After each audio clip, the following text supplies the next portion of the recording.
is October 5th. October 5th, 2006. And tonight we're going to be doing what? Super Street Fighter 2 Turbo on the 3DO. And what year was this game released again? 1993. And what? Let's see. Now Capcom introduces what? 4 new characters. T-Hawk, Cammy, and DJ, and of course your favorite. And Fei Long. Yeah, I know that. Flaming Foot. And it's also the game where you guess who appeared. His first appearance. Akuma. Aha. Not Devil Akuma, but normal Akuma. Start with a nice round roster, but also we all have to get used to this controller that was really terrible. You know, because you got 3 buttons. Well, you actually have 5 buttons to choose from. You have 6 buttons to push. The one good thing about the game was that you can actually pick the turbo speed. Remember that part? Yeah, I remember that. Yeah, Was this the first Street Fighter actually come to a compact disc? Actually, yes, it was. Yes, it was. It came out the first one. It actually came with its own first custom controller. Right. You know, and that was like really odd for a game to get its own controller for only that one game. You know, I mean, but you also can buy this little gadget that adds on to the 3DO that actually lets you play the Super Nintendo controller. I actually have that thing, and honestly, I really don't like it for some reason. I don't know why. I just rather play the 3DO joystick because that's how we used to play it back in the day. You know, Super Nintendo version Street Fighter is still gonna be to me the best version to play because you didn't have all the slowdown, all that cool stuff. You know, also it was one of the first games with a lot of colors, on the screen. Absolutely. You know. The colors kind of were like dull, if I can say that. Right. They weren't like as vibrant as the 3DO version, And also we had more background, I won't say interaction, but I remember when we first saw Fei Long stage, the dragon battle. Huh? It was a little more animated. Yeah, it has some animation. It's never going to touch Neo Geo at all. So you already know that, But I will say, of course, was the fact that it was the first one that was on the CD. So it was the first one to offer CD quality sound, which was a major plus considering everything was yes, that was like based and cart generated. Yeah, that was like the best thing. And my favorite was CD audio. That was wonderful not to be, still on that 16-bit sound. Oh. Yeah, I mean, it's not that bad. Good day. Well, it's not that bad, but I mean, I still, it's a special place in my heart for that, the Super Nintendo cart with its own little special sound effects, but it's nothing like having an authentic CD sound, man. It's great. Well, yeah, hear of your course. favorite tunes on a CD. I remember that being a distinct feature of liking to play that game because in that particular game, it was just wonderful to be able to hear the sound the way that it was intended to be heard finally for the first time coming from a CD. That was just a rewarding experience to actually play Street Fighter. I know. I don't remember the loading time on the 3DO version. How was the loading? Was the loading on that? I'm loading so far what I see tonight. Actually, I don't remember being this quick, but it's really good. No loading time. Almost no loading time. I mean, when it first loads up, yeah. The initial load up, when you first pop it into the system itself boots up, and then you have to wait for a few seconds. But other than that... That was one of the drawbacks of having a CD. Yeah, that was drawbacks. You used to have the loading time.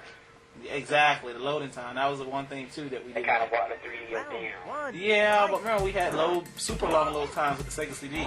That's true. But how many people played Sega CD? Not many. That was one of my favorite systems. Well, it wasn't my favorite system, but it was a good system for when it first came out, but the screen size was just too limited. Even though Sewer Shark was really good, that's one game we never got a chance to play, which I love. But, so speaking of backgrounds were redone. I think a lot of them were actually redrawn. The hand-drawn artwork looked marvelous. Of course, you had Cammy with her little twinkling stage. We had DJ with his Jamaican party club thing going on. And of course we had, like we said before, Fei Long with the Hong Kong stage, and of course T-Hawk with the Mexican town square. T-Hawk was one of those underrated characters. I don't think that a lot of people actually, out of the new 4 characters, he's probably my least favorite. Even though he is a good character and his animation was great, and he had some really cool moves. I just don't think he ever equaled in popularity to his big guy counterpart, Zangief. Yeah, Zangief. I think. he was a great character overall, but I don't know why he just wasn't as popular for me anyway. Well, he wasn't popular with me because his moves were similar to Zangief's, but you had to always be in kind of close to get any of his moves to, come off.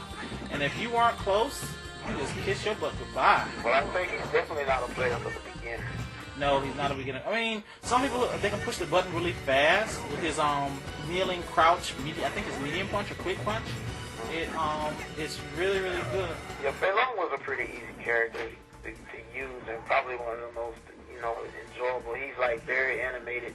I would say out of all the 4 characters, he's the one with the most personality because he is, after all, portrayed after the one and only immortal Bruce Lee. What you say his name was again? Doing well, Bruce Lee was the main reason why people played with him.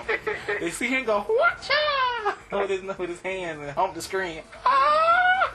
I actually enjoyed playing with DJ though too. DJ was a more fun character, kind of a little showboater. I mean, he had the very interesting wind poses, shaking the maracas, and he has a very animated dance-like fighting style. And he was also the first. What was he? First? Well, no, he wasn't the first. Who was the first then? He was the first capoeira fighter. Yeah, but who was the first African-American fighter in a video game? But come on now, man.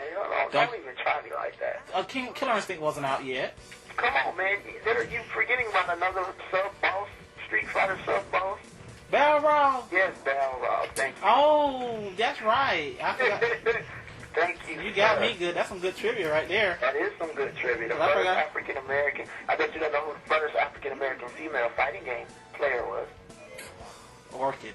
You're very good, very good. I was going to say, I know that. I remember when Mortal Kombat came out, everybody thought Jax was the first African-American. Like, Jackson the first African-American. Another one of my favorite characters, all-time Street Fighter favorite character, is Cammy. Why? I remember when I first laid eyes on her, I fell in love with her because she's just so gorgeous. Her spikes are so gorgeous to look at. Her overly animated ponytails, her uniform is perfect. I think she's just a perfect addition to Street Fighter. And without her, the game or the franchise would not be the same, in my opinion. Really? Why? I mean, honestly, when I first saw her, I just like, goodness, they got child porn in Street Fighter. I mean, that's the first thing that came to my head when I first saw that. And I was like, because Chun-Li, Chun-Li is at least 28. I don't know. Right. And I don't know, do they have character profiles anymore for the Street Fighter characters? She was the second female Street Fighter. Second? Yeah. Who? Chun-Li was first, and then she was... Oh, yeah. So she was the only one to actually rival Chun-Li. She was Chun-Li in competition for a while. Yeah. So I remember like a lot of days people would take, Chun-Li first, but you want to take the counteract that is Cammy, another female fighter that can, kind of match wits with her. So finally Chun-Li got some female company in the game, which was great. Yeah, you think they would team up and do something like Mai from, what was she from? She wasn't from Fatal Fury. What was she from? I forget what game Mai was from, actually, to tell you the truth.